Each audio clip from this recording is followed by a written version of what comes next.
Good day, everybody. I'm Elizabeth Kelly, Managing Director for the International Commission on the Biological Effects of Non-Ionizing Radiation, or electromagnetic fields. I am also President of the Board for the Electromagnetic Safety Alliance, and since 2015, I have been managing the International EMF Scientist Appeal to the United Nations. The International Commission on the Biological Effects of Electromagnetic Fields is a multidisciplinary group of experts that make scientific and policy recommendations to ensure public health and environmental protection. And we make recommendations that ensure public health and the environment is protected regarding wireless and non-ionizing electromagnetic fields, EMFs, based on the best peer-reviewed research publications that include and go beyond establishing numerical EMF exposure guidelines. We do not give medical advice. Today, we are discussing ICBE's paper on wireless radiofrequency radiation. So the title of this program is Wireless Radiation and Public Health, What the World Health Organization Reviews Reveal and Don't. Everyday sources of radiofrequency radiation, or RFR, include mobile phones, Wi-Fi, Bluetooth, cordless phones, phone masks, and smart home gadgets. Some of you who are joining us today may be relatively new to the topic of electromagnetic radiation health risks. And so for more information, I encourage you to go to our website, which is ICBE-EMF.org. And for your convenience, you can click on the closed caption button on your screen. It's on the bottom of my screen. I don't know where it is on yours, but if you can find it, you'll be able to read the text during the presentation. And on our website, we have translations into many different languages.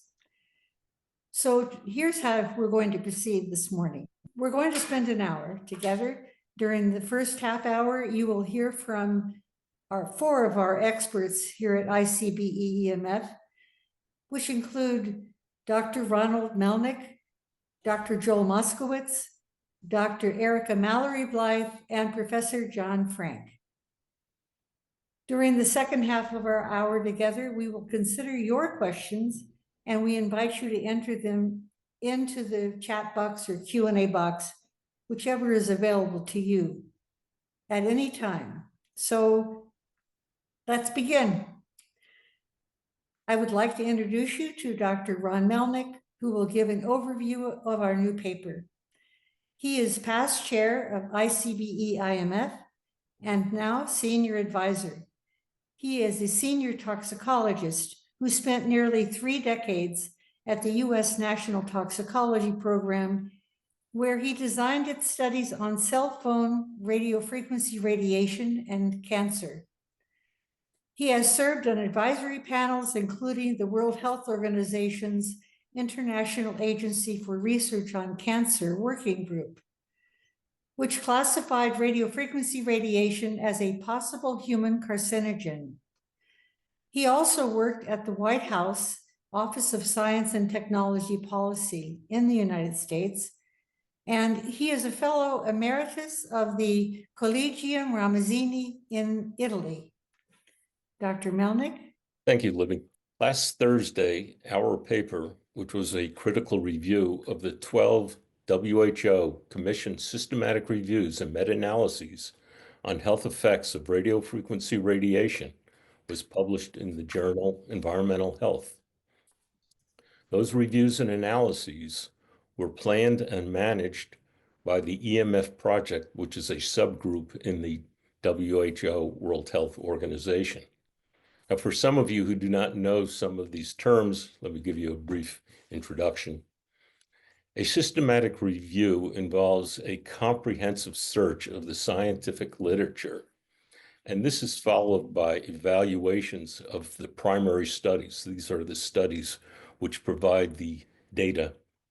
And on a topic, they evaluate for their relevance, their adequacy of design, and the conduct of the studies, with the goal of providing a reliable and unbiased summary of the findings. That's the goal. A meta-analysis is a process of analyzing and statistically combining results from similar studies to obtain a more accurate estimate of an effect.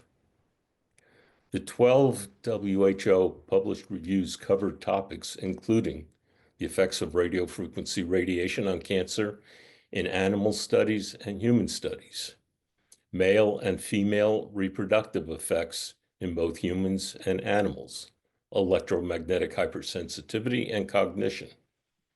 Interestingly, there was a planned review on the heat effects, but was never conducted.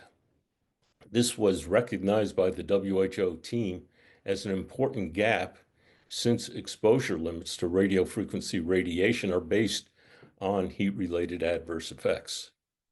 So why did we write this paper? Well, we wrote it because a couple of the early published WHO Commission systematic reviews, in them we identified flaws in the methods which led to inappropriate conclusions. We addressed these issues in letters to the editor. At that time, we also saw a heavy influence of the International Commission on Non-Ionizing Radiation Protection in writing those systematic reviews and analyses. That group, formerly known as ICNIRP, is a self-selected group that recommends exposure limits for radiofrequency radiation, which are followed by many countries throughout the world.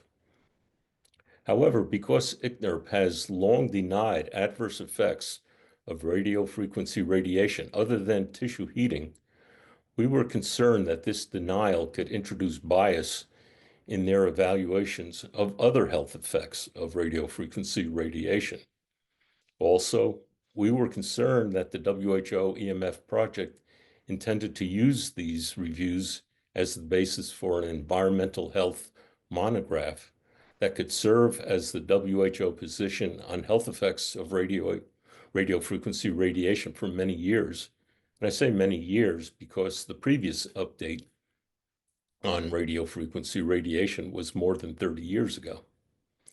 In our critical review, we identified examples in which the WHO reviews relied on low information studies. They excluded some important studies, inappropriately combined results from dissimilar studies, and in a situation in which the results of a specific topic, this topic was biomarkers of oxidative stress, they were so excessively subgrouped that they diluted the significance of the overall effect. In contrast to the systematic reviews that claimed a lack of evidence of an effect of radiofrequency radiation exposure, the evidence from two of the systematic reviews were rated as high certainty of an effect. The systematic reviews were the one on cancer in experimental animals and the systematic review that showed reduced male fertility. What does high certainty mean? It means that the effect is highly likely to be due to exposure to radiofrequency radiation. These two systematic reviews also provided quantitative information that can and should be used to set exposure limits to reduce cancer risk and minimize adverse effects on male fertility. Taking everything into account, we conclude that the WHO Commission systematic reviews provide no assurance of safety from exposure to radiofrequency radiation. Thank you for your time. Thank you, Dr. Melnick. Now I'm going to move on to Dr. Joel Moskowitz. He is a commissioner at the ICBE, and he has been directing the Center for Family and Community Health in the School of Public Health at the University of California, Berkeley since 1993. For 2 decades, Dr. Moskowitz directed the Prevention Research Center, funded by the U.S. Centers for Disease Control. Dr. Moskowitz disseminates research on the biological and health effects of wireless radiation through his electromagnetic radiation safety website, saferemr.com, saferemr.com. He will highlight some of the methodological flaws that we identified in these systematic reviews. Dr. Moskowitz? Thank you, Libby. I've been conducting public health research for 47 years now. My research on the effects of radiofrequency radiation began in 2009, when scientists at my center at UC Berkeley and the National Cancer Center in South Korea published a meta-analysis showing an association between long-term cell phone use and brain tumors. Our follow-up meta-analysis in 2020 found that people who spent 1,000 or more hours on cell phone calls had a 60% higher risk of developing a head or neck tumor. At least a half a dozen systematic reviews have found similar findings with regard to the human cancer risk, but that's not what the WHO systematic review found, or the conclusion they came to. Today, my focus is on a specific concern: the way the WHO-sponsored systematic reviews misused meta-analysis in 11 of the 12 reviews. One of the reviews did not do a meta-analysis. But what is a meta-analysis? Meta-analysis is a powerful tool that combines the results of many different studies to get a single, more reliable answer to a question. Think of it as putting together a puzzle. Each individual study is a piece, and the meta-analysis fits them together to show the bigger picture. This approach can help avoid being misled by small or conflicting studies and can provide a more accurate overall conclusion. However, a meta-analysis only works if the individual studies are similar enough to be combined. For example, the study should have similar participants, methods, and outcomes. If they don't, combining them can lead to a misleading or meaningless result. For our new ICBE-EMF paper, I reviewed about 120 meta-analyses that were reported across 11 of the WHO systematic reviews and found that almost all of them had serious problems. The results are summarized in Table 2 of our paper. For a detailed description of the work, along with key information extracted from each of the meta-analyses and these WHO reviews, see Supplementary File 2, which can be downloaded from the internet, where our paper exists. There were two major problems. First, there were too few studies.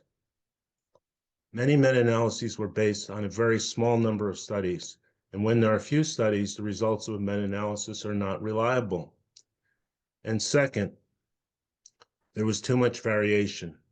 The studies included in the reviews were often too different from each other. This quote-unquote high heterogeneity means they can't be meaningfully combined. For example, some studies might show a harmful effect, while others show no effect or what might appear to be, at least in the short term, a beneficial one. Lumping them together hides these important differences and gives a misleading averaged effect. Despite these problems, the authors of the WHO reviews relied on these flawed results to draw confident conclusions, generally of no effect. Leading experts like those at the Cochrane Collaboration, a globally respected organization for health research, advise against using meta-analysis when there are too few studies, typically fewer than 10, or when there's too much variation between them. They point out that in such cases, it is better simply describe the findings in words rather than trying to calculate a single number. Therefore, we recommend that the WHO does not use the findings from these flawed reviews for their upcoming monograph. Instead, they should commission new narrative reviews that describe the scientific literature in detail without trying to combine unreliable data. Moreover, these new reviews should be conducted by independent experts with no conflicts of interest. Thank you for listening to me today. We're going to move on now to hear from Dr. Erica Mallory Blythe. She is a special expert with the ICBE. She trained to be a medical doctor in the United Kingdom with particular experience in emergency trauma medicine, but also a broad sense of medical experience in multiple disciplines. Among her other professional affiliations, Dr. Mallory Blythe is the founder of FIRE Medical, which is Physicians' Health Initiative for Radiation and Environment. She advises the Oceania Radiofrequency Scientific Advisory Association, ORSA, and is an honorary member of the British Society of Occupational Medicine. In 2008, Dr. Mallory Blythe started researching the biological effects of non-ionizing radiation on health. In 2015, she formally transitioned from clinical medicine to full-time electromagnetic field research. Her research interests include understanding how wireless radiation affects children's health and the health condition known as electromagnetic hypersensitivity, or EHS, which is of increasing public health importance. In her presentation, Dr. Mallory Blythe will critique the approaches used in the systematic reviews to evaluate symptoms of electromagnetic hypersensitivity. Dr. Mallory Blythe? Thank you. So the nominated WHO experts requested investigation of electromagnetic hypersensitivity, or EHS, which is characterized by symptoms classically headaches, sleep disturbance, dizziness, tinnitus, palpitations, etc., attributed to EMF exposures by the affected individuals. Now, there were two systematic reviews which were relevant to this task. The first evaluating long-term radiofrequency exposures on tinnitus, migraines, and non-specific symptoms, and the second evaluating short-term exposures by way of human experimental studies. But both of these systematic reviews suffered serious, in some cases, fatal weaknesses. Regarding the study on long-term effects, ICBE-EMF has published a critique of this, requesting retraction of the paper because of the small number of very poor quality primary studies reviewed, and also because of the inappropriateness of meta-analysis, given the heterogeneity or variation of them as described previously by Dr. Moskowitz. Now, overall, we concluded the body of evidence was not adequate to support or refute the current exposure limits. That critical analysis can be found on our website under scientific publications. But regarding the systematic review on acute or short-term symptoms, this review analysed human provocation studies, as we call them. These are experiments where blinded individuals are exposed to EMFs and then observed for the development of their symptoms. But if these are to be meaningful for investigating EHS, they need to contain participants who report having these acute symptomatic reactions. And that may sound obvious, but actually the majority of the studies reviewed here didn't specifically select participants who claim to have these kinds of reactions. You also need to make sure that participants are tested with the specific EMF triggers that they report are causing the symptoms. And this needs to then be compared with no EMF at all as a sham period. And this is well known. If you were looking for the presence or absence of food sensitivity, for example, you would never contaminate the sham or control phase with a small amount of the suspected allergen. Unfortunately, this was a problem also with many of these primary studies. Now, because EHS reactions are reported to be extremely variable from person to person, and that's common in general with hypersensitivity type reactions, the best way to demonstrate a provoked reaction is to individually tailor the study to the participant's unique medical history.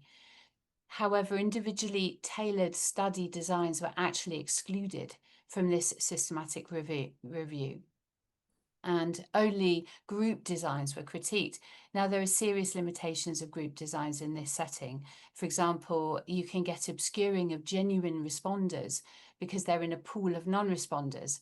And then if you average out results, the legitimate responses can't be seen. But this wasn't recognized during the review process. The way that you check that your primary studies are of good enough methodology to be used for a meta-analysis is to create what we call a risk of bias, or ROB tool, which is essentially a list of criteria that are important to the quality of the study and can introduce biases towards a false positive or a false negative finding if they're handled poorly. The risk of bias of each study is assessed using both generic, established concepts for good practice and additional items which are specific to the unique subject matter. For example, with EMF, you've got to ensure that the exposure in terms of frequency, intensity, modulation, morphology or shape of the signal is lifelike, and that it creates the trigger described by the individual being tested. This review suffered from deficiencies in both the customization and the utilization of their ROB tools. And as a result, there was a failure to recognize crucial flaws in the primary studies and a failure to recognize the inappropriateness of meta-analysis, given the very small number of very poor quality primary studies. Overall, neither of these systematic reviews can be used to guide medical management of acute or chronic symptoms, nor can they be used to inform on the appropriateness or not of exposure limits. Thank you so much. Well, now we're going to go to our last speaker for this morning. I'm going to introduce to you Professor John Frank. Professor Frank is the chairperson of ICBE-EMF. He is a physician epidemiologist with over 45 years experience in primary care and public health. He was the founding director of research at Toronto's Institute for Work and Health, the first scientific director of Canada's Institute of Population and Public Health and Policy at the University of Edinburgh, later, where he now holds a chair as a professor emeritus. Dr. Frank will conclude our formal presentation here today by summarizing the flaws found in the scientific approach taken in these systematic reviews, and he will point to the impact of these flaws on public safety. Professor Frank. Thank you, Libby.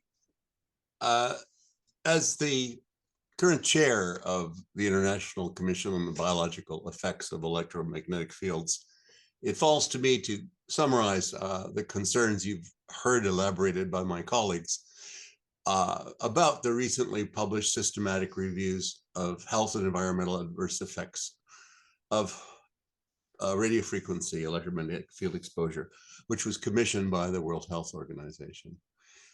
I have 2 points to make. The first has to do with scientific misunderstanding that affected the process of commissioning these reviews and their execution. And the second is, what are the implications for protecting the public from this, we think, important hazard?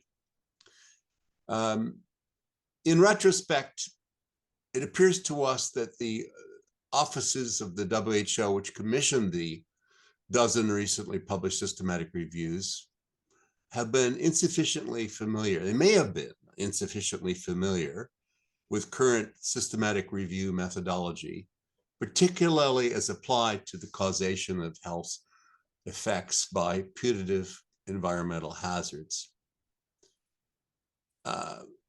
It appears to us that perhaps quite inadvertently, there was insufficient attention paid during the commissioning process and the execution of these reviews by the many teams of authors involved around the world to certain recent developments in the field.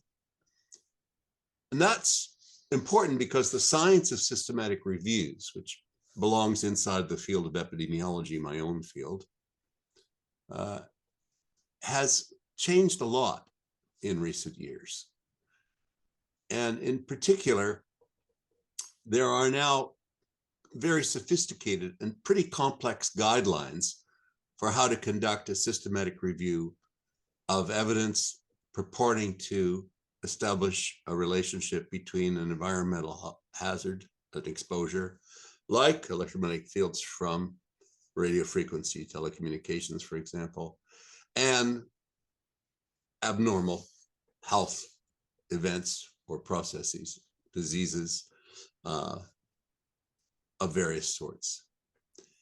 And the bottom line for teams that want to write a systematic review of this kind is that the team needs to have clear mixed expertise. First, add really quite active participation of epidemiological and biostatistical experts who know a lot about the current approach to meta-analysis and systematic reviews. This has to be in addition to substantive experts who are also critical in the relevant specific scientific field being reviewed.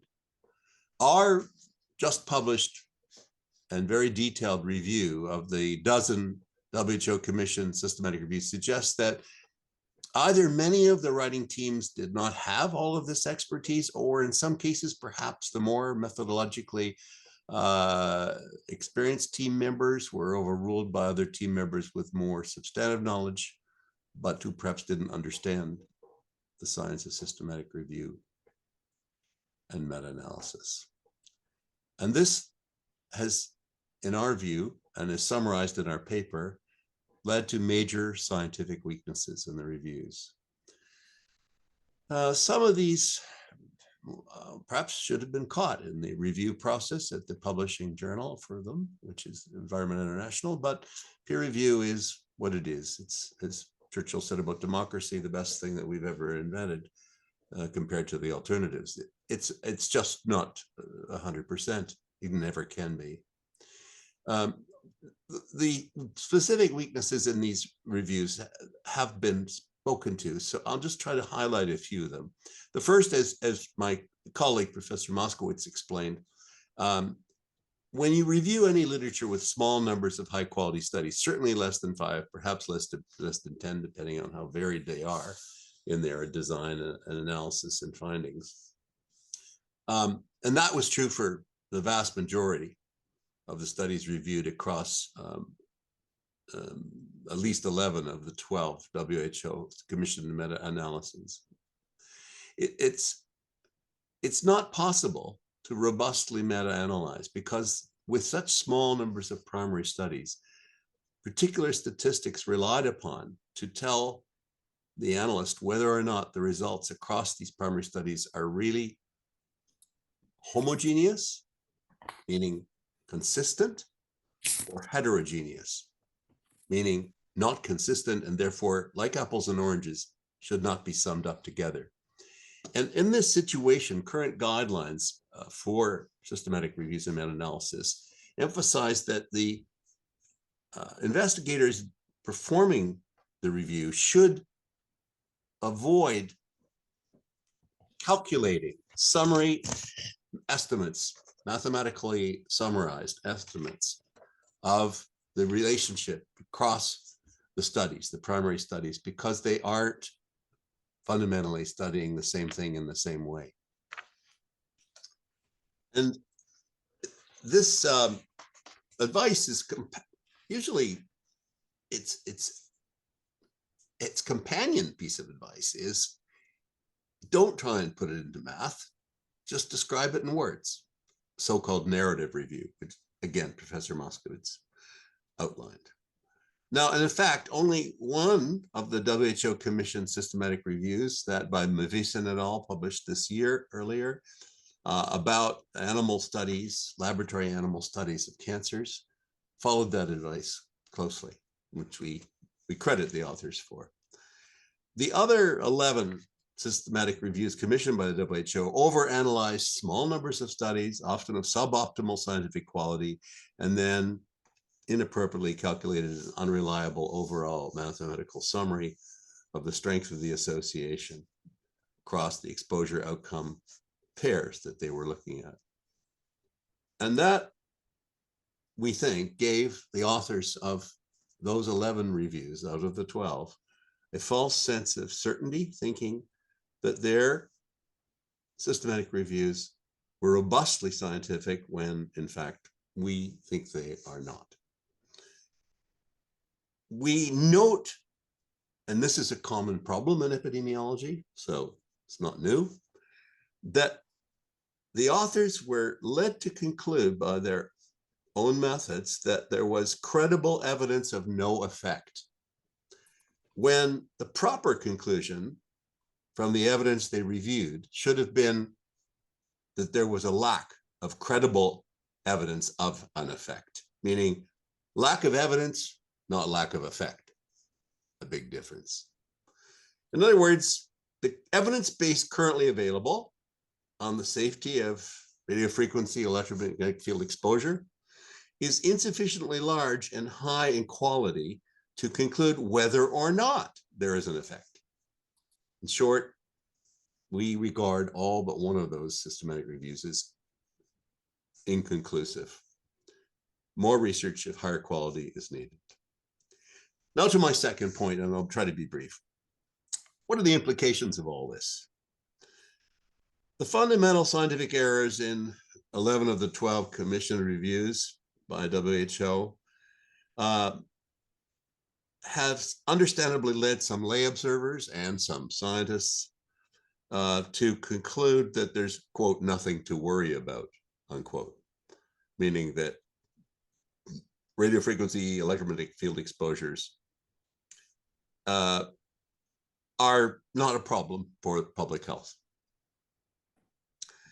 And indeed, some have gone further and suggested that these reviews should reassure us there's no valid scientific basis for questioning the current international standards for safe exposure limits, which you've already heard referred to, generated by WHO and based on ICNIRP advice over the last few decades. We, however, in our organization, National Commission for Biological Effects of Electromagnetic Fields, strongly believe, based on our substantial collective and multidisciplinary expertise, as reflected in the authorship of our paper, just released, that we're here to discuss tonight, that these systematic reviews are rather sadly, for the health of the public and the well-being of the environment, simply inadequate for concluding that safe exposure limits are reliable. Indeed, any particular exposure limits are reliable. So we call for a thorough and more independent review of this body of evidence to correct some of the scientific weaknesses that we find across these dozen WHO commissioned systematic reviews. Until that's done, we strongly urge the public and regulatory authorities internationally to consider the current WHO recommended safe exposure limits to be potentially too high to fully protect the public and the environment. We urge them to do everything possible to reduce radiofrequency electromagnetic field exposures to the public and in public places, especially where there are particularly susceptible persons, such as pregnant women, infants, children, youth, and those with chronic disability and disease and disability of any age. Thank you very much. I want to thank our speakers this morning, today. They each have a different perspective, which I hope in the net provides all of you an introduction to our paper. Now, we recognize this is a highly complex issue and that the people on this call are at all different levels of understanding. They range all the way from this is the first time I've ever heard about EMF to I've been publishing for years and I want to go deep and I have critically important questions to ask. And so I'm going to turn now to the questions that have been entered in the chat. The first question I have is about the studies. Somebody wanted to know whether animal studies are truly relevant to human health.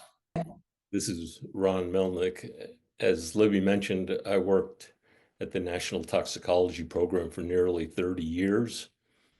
I've been involved in animal studies during that time with an interaction to the regulatory agencies that make use of animal data for setting exposure limits. And public health agencies rely on animal cancer data to establish exposure limits to minimize human cancer risk for a number of reasons. One is the processes of cancer induction are similar in humans and rats. In fact, non-clinical trials are done in animals prior to clinical trials in humans because of the value of the rodent model.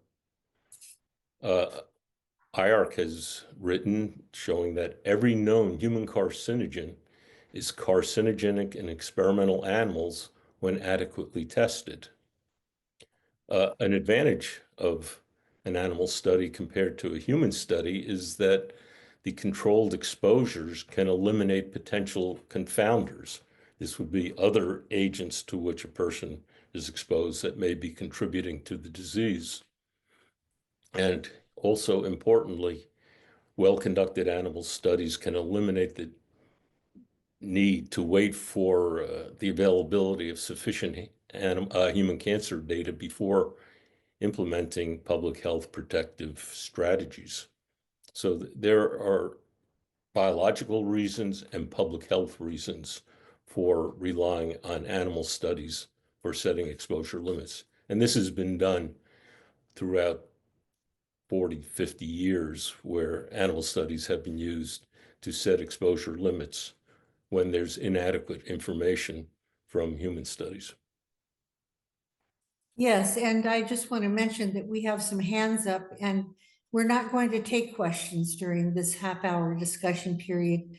It would not be possible, but we are going to go through as many of the questions that have been asked and try to keep our responses crisp. And we will be recording all the questions and hopefully can find a way to follow up if we feel that there's some really important outstanding questions that came up today that we just couldn't get to. The next question is, what is ICNIRP and why are their limits considered non-protective? Who would like to take that? Dr. Melnick? I'll take that one as well. Most people don't realize the basis for the current exposure limits to radiofrequency radiation. These were actually based on studies in the 1980s that were behavioral studies that involved 40 to 60-minute exposures to small groups of rats and monkeys, 5 monkeys, 8 rats. And when they identified what they considered an apparent threshold, they applied arbitrary, what they call safety factors. A safety factor would imply that it is safe once they apply the factor. But these safety factors were applied to this apparent threshold.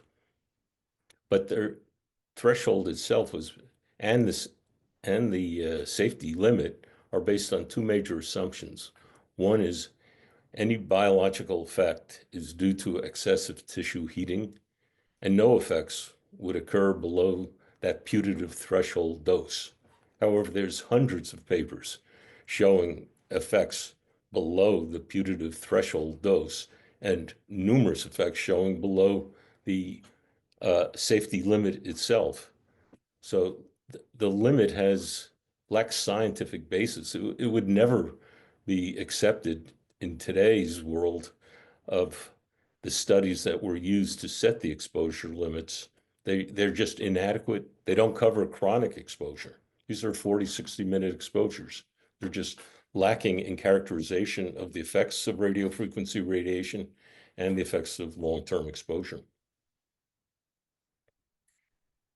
The next question is, what about personal Wi-Fi, where the modem is in another room compared to the cell phone? Who would like to take that one? This is an exposure question. It's a very common question because we all have this technology around us, and people are trying to understand how they can protect themselves while at the same time using the technology. Erica? So there is some evidence of biological effect, both from near field, high intensity exposures from things like mobile phones. And a good example of this is Dr. Melnick's NTP National Toxicology Program study, which showed some increases in certain tumor types from that. But shortly following that study was the Ramazzini Institute study. Now that was actually looking at lower intensity or far field radiation emulating base stations. And there were indeed increased tumor rates found in that study as well. So from my perspective, there is some evidence of important biological interactions from both distant low intensity exposures and the more high intensity exposures very close to the head. And I'll give way to some colleagues who I know also have important information on that. Anyone else want to weigh in on this question? Okay, Yeah, I can weigh in. The problem is we don't know what constitutes a safe exposure or whether there is even a safe exposure. There are a number of studies that have shown effects from Wi-Fi, so we know it is a potential risk factor. But until we have a safe exposure, the thing to do is to basically wire your home if possible. Definitely, if you're using a Wi-Fi router, turn it off at night because you need to get quality sleep. So there are some precautions that one should take, given our current level of knowledge. And there may be substantial individual variability in terms of susceptibility based on one's genes to these forms of radiation having adverse effects on the body. Okay, here's a question which is a big picture question in some. Is the bottom line from these systematic reviews, we don't know? Or are you saying is evidence of adverse effects that have been washed out in these reviews? Who'd like to take that one? Go ahead. I'll take part of it. That, as I mentioned in my presentation, there were 2 systematic reviews that showed high certainty of evidence. Those were the ones on cancer in experimental animals and adverse effects on male fertility. Those studies also provided quantitative information, and that information, when you have quantitative, can be used to establish a quantitative risk assessment that is used by regulatory agencies to set exposure limits that would reduce the risk. We're not talking necessarily safety as a term, but there's risk. And what is risk? Risk is the likelihood of an effect occurring. And agencies, for example, for cancer, look to reduce the risk to less than 1 per 100,000. For non-cancer effects, there's different approaches, and that information is provided in 2 of those systematic reviews. So the reviews are actually, in those 2 cases, showing serious concern. In fact, even the authors on the reproductive effects, female reproductive effects, raised concern, but sort of wiped it under the rug. Okay. Are any of the shields that you stick on a phone or a device effective?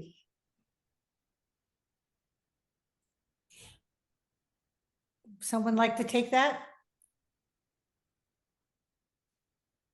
Well, I can take a stab at it. I want to say that I often get questions like this because there are products being marketed all the time that warrant safety or protection when it comes to exposure to electromagnetic fields of all kinds.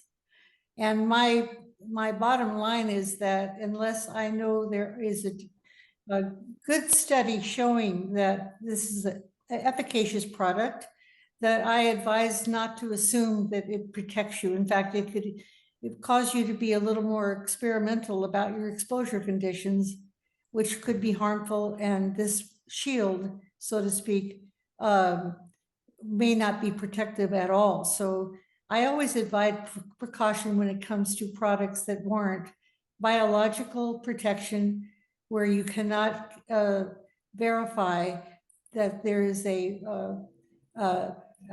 reduced exposure level around you because of them. Okay, so what about dose? ICNIRP only considers intensity, not the time of exposure. Does this invalidate the ICNIRP guidelines?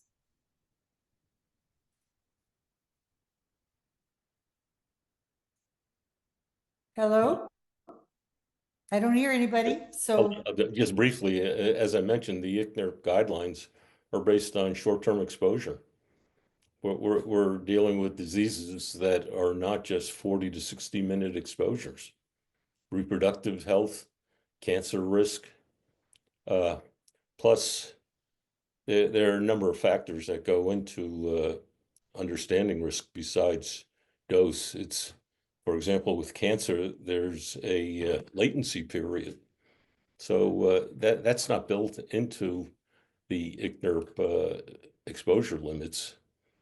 There's intensity is a factor, but large part of that is due to heat. When you're seeing effects below the so-called threshold dose, that raises concern of what is the low dose risk. And as a function of frequency, modulation, et cetera, the changes that are constantly going on as the technology advances. The next question is, are the World Health Organization findings published in monographs in 2002 and 2013, stating that radiofrequency radiation and extremely low frequencies, which are fields, which is basically electricity, are considered possible human carcinogens and may cause cancer? Are these findings still valid today?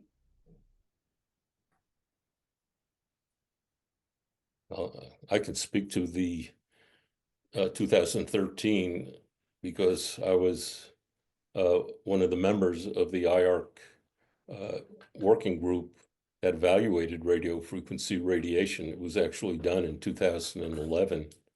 Are they valid? Those findings of possibly carcinogenic to humans were based on largely on case control studies in human studies done by a group in Sweden, Hardell and his colleagues, as well as one that was organized by IARC, International Agency for Research on Cancer, called the Interphone. Both of those studies showed increased risk with increased duration of exposure, laterality, the side of the head in which a person held the phone. And there was a subsequent study done in France that also showed increased cancer risk. At the time that IARC evaluated radiofrequency radiation, the animal carcinogenicity studies were not available. Those are now available, and they add to the overall evidence. IARC evaluations are based on a combination of human evidence, animal evidence, exposure, and mechanistic considerations. And now we also even have mechanistic findings related to increased oxidative stress and genotoxicity. So are those relevant? Obviously, they're old and they need to be updated. And we've urged IARC to reevaluate radiofrequency radiation. And it's on a list, but it's not planned to be reevaluated before at least another year or two. In the same vein, animal exposures and human exposures, there was evidence of prostate cancer in male rats in the National Toxicology Program study. Can this evidence be extrapolated to an increase in prostate cancer in men?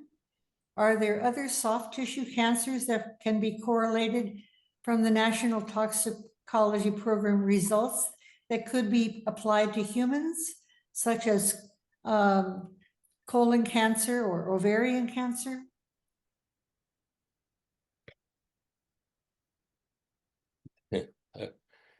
The prostate cancer findings were not highlighted in the peer review of the NTP studies, possibly because of the dose-response relationship.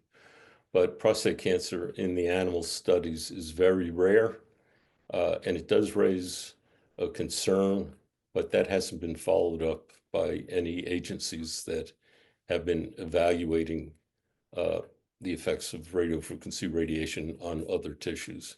The adrenal gland also had evidence that was considered to be some evidence of carcinogenicity.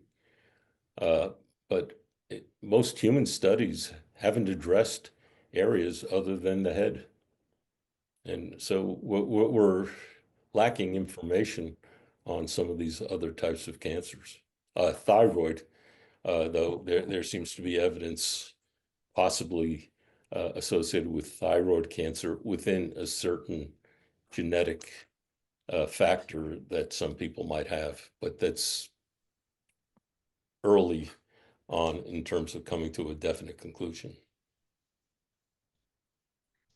Getting back to our presentations about the methodological flaws, here's a follow-up question.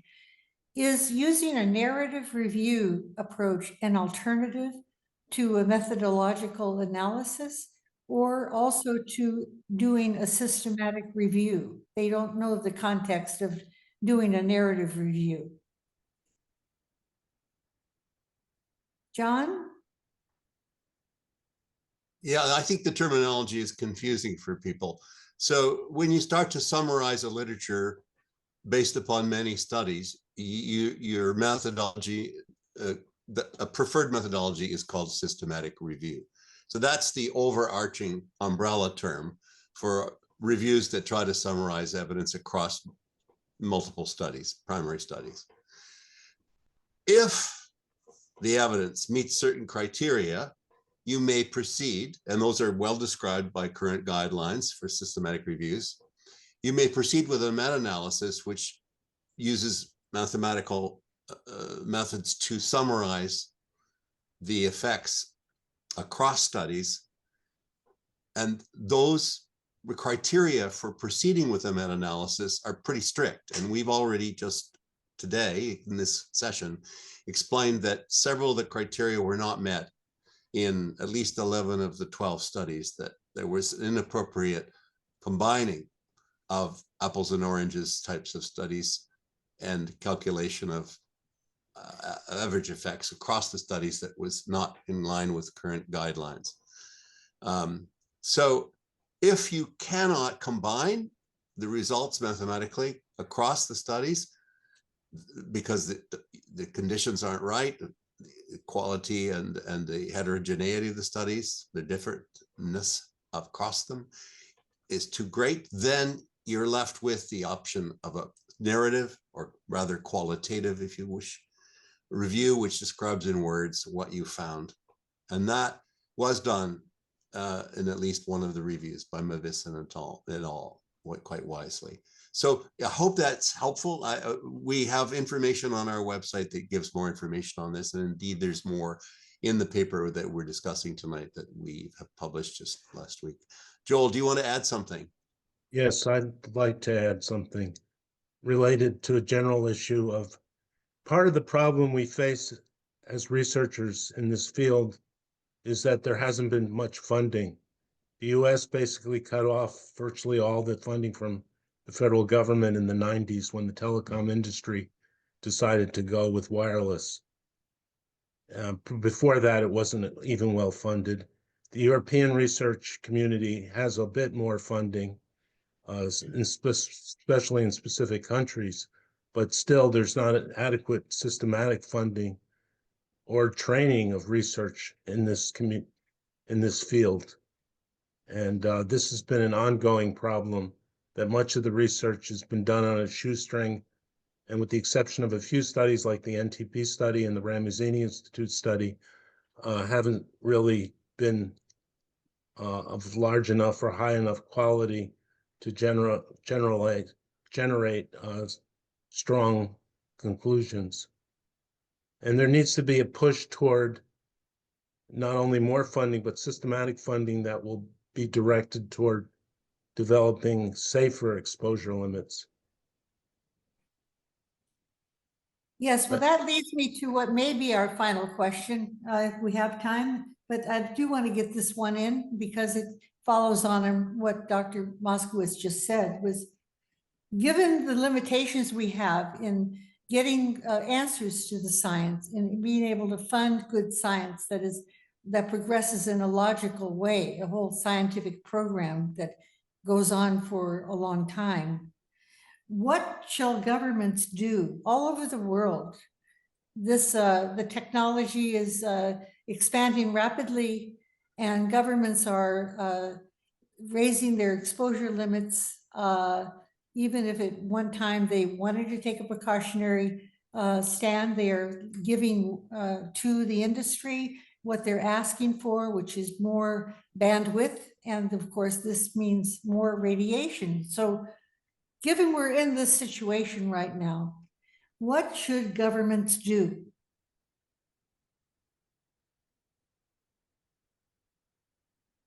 Well, I'll offer my opinion.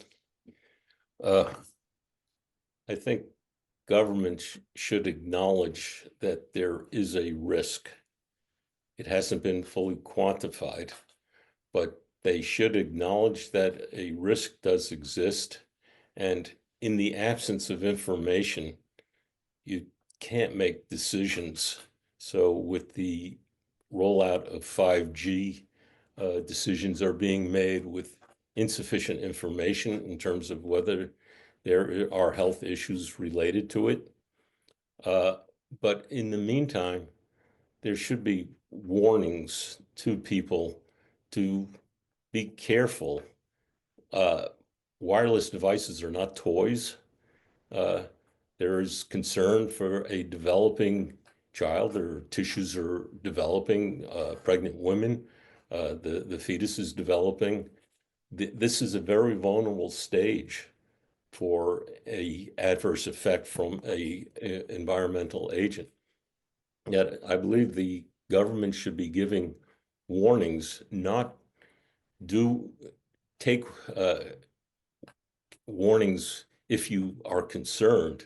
The government should say there is a risk and you should be careful in how you work with your wireless devices.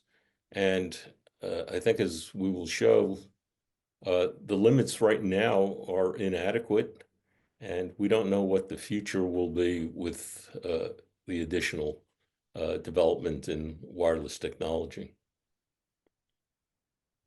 We have one more question that I'm going to review.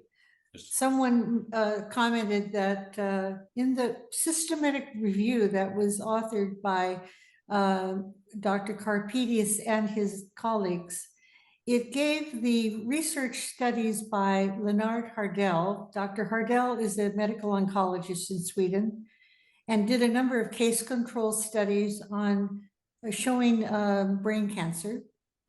And his work was highly recognized at the time of the 2011 review of the science on radiofrequency radiation by the International Agency on Research on Cancer. So while the IARC review of 2011 recognized RFR as a possible human carcinogen, largely based on the epidemiological findings, it does not, it seems to very deep contrast to what Karpidis says when he gives Hardell's work a low grade. Does anyone have a question about that? And then we need to do a little more follow-up work on the last question about government role. You can combine your answers if you'd like.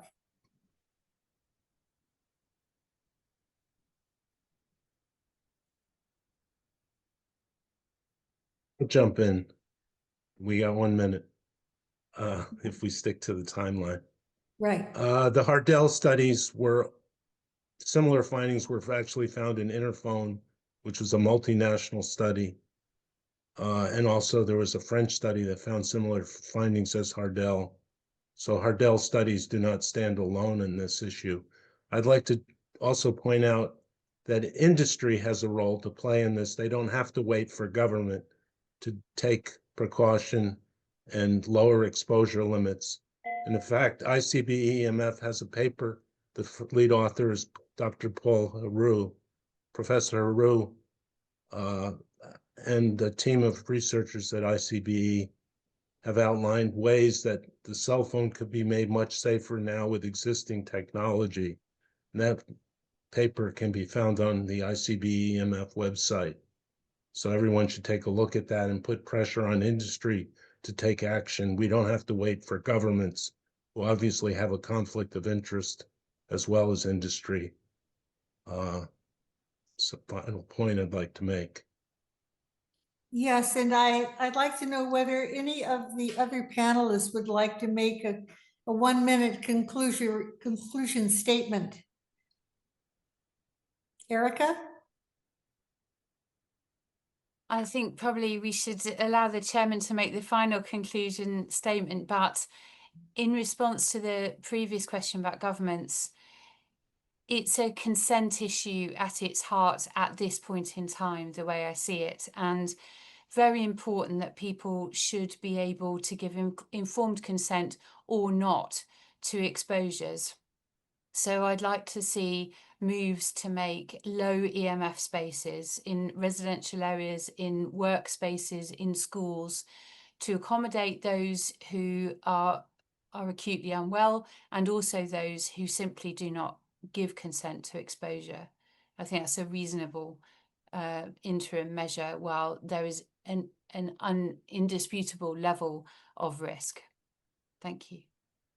I'd like to say too, that to follow on with Dr. Mallory Blythe, we're all interested in seeing more use of safe technology, wired technology. We still have it. In fact, I understand that some people are going back to the wired telephone. There is a group talking about children in the classroom and how to limit their exposure condition, which is a very crowded environment with multiple Wi-Fi's and cell phone signal sources. So we have work to do at all levels. I'd like to hand over to the end of our program, back to Dr. Frank, to see whether he would like to conclude for us, please.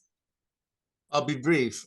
We've tried to outline for you the core content of the very large critique that we've published last week of the dozen WHO commissioned systematic reviews. And we have other papers, several, in which we have critiqued individual reviews amongst those dozen. They are all listed on our website, ICBE-EMF.org. Libby will correct me if I didn't get that quite right. The point of this broadcast is to alert you to the fact that we do not believe that those systematic reviews provide valid reassurance about the safety of radio frequency electromagnetic fields in common use. And I'll just echo what was just said, which is much of the exposure, not all perhaps, can be reduced by wiring within your home, in particular, using Ethernet type wiring for your computers, laptops, and so forth. And there are several other sorts of precautions that one can take with one's cell phone, which are listed and described on our website as well.